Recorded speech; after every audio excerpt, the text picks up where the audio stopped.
দক্ষিণ আফ্রিকার বিপক্ষে টানা ৩ ম্যাচেই খেলেছেন ৫০ ইনিংস।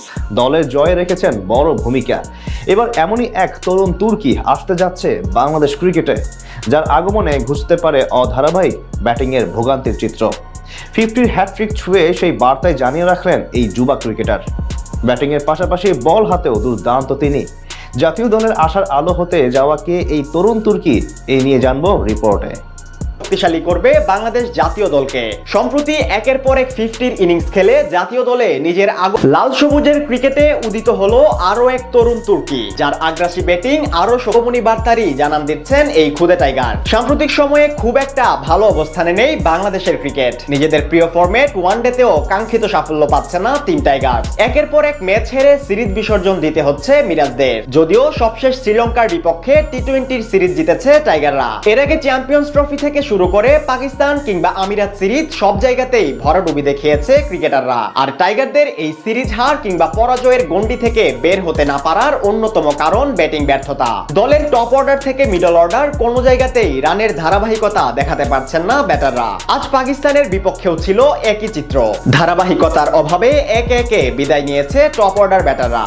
সেখান থেকে এই যুবা ক্রিকেটার আশার আলো হতে পারেন জাতীয় দলের জন্য। বলছিলাম বাংলাদেশ অনূর্ধ্ব-19 দলের ক্রিকেটার রিজান হোসেনের কথা।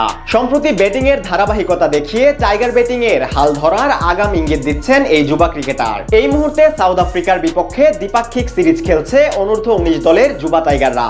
22 তারিখের ম্যাচের আগে স্বাগতিকদের বিপক্ষে আরো 3টি ওয়ানডে ম্যাচ খেলেছে বাংলাদেশ, যার সবকটিতেই জিতেছে লাল সবুজের প্রতিনিধিরা। 5 ম্যাচের প্রথম 3টি টানা জিতে ইতিমধ্যেই সিরিজ দখলে নিয়েছে তামিম রিজানরা, যেখানে দলের জয়ে গুরুত্বপূর্ণ ভূমিকা রেখেছেন এই রিজান হোসেন। চলমান সিরিজে দুর্দান্ত ছন্দে আছেন এই ডানহাতি ব্যাটার। 13 তারিখ সিরিজের পর্দা ওঠার দিন ব্যাট হাতে অসাধারণ ইনিংস খেলেন রিজান। শক্তিশালী সাউথ আফ্রিকার বোলারদের হতাশ করে 1 ছক্কা 6-4-এ 62 রানের ইনিংস খেলেন তিনি। সেদিন 194 রানের বিশাল ব্যবধানে ম্যাচ জিতে নেয় যুবা টাইগাররা।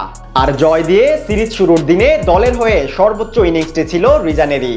এরপর গেল 16 তারিখ নিজেদের দ্বিতীয় ম্যাচে মুখোমুখি হয় দুদল। সেখানেও নিজের ব্যাটিং ধারাবাহিকতায় চমক দেখিয়েছেন রিজান। 114 স্ট্রাইক রেটে মাত্র 55 বলে খেলেছেন 63 রানের ইনিংস। 3 ছক্কা ও 5-4-এর এই ইনিংসের মাধ্যমে টানা দ্বিতীয় 50-র কৃতিত্ব ওঠে তার নামের পাশে। এদিনও 130 রানে স্বাগতিকদের হারিয়ে দেয় টাইগার যুবারা। নিজের তৃতীয় ম্যাচে 50 হাঁকিয়ে 50 ঊর্ধ্ব ইনিংসের হ্যাটট্রিক করেন এই ক্রিকেটার।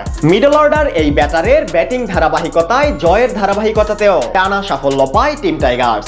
শুধু ব্যাটিংই নয়, ডানহাতি মিডিয়াম বোলিংয়েও বেশ পারদর্শী রিজান। চলমান সিরিজেও পেয়েছেন উইকেটের দেখা। যেভাবে ছুটে চলেছেন রিজান, তাতে জাতীয় দলে ডাক পাওয়া এখন কেবলই সময়ের অপেক্ষা মাত্র।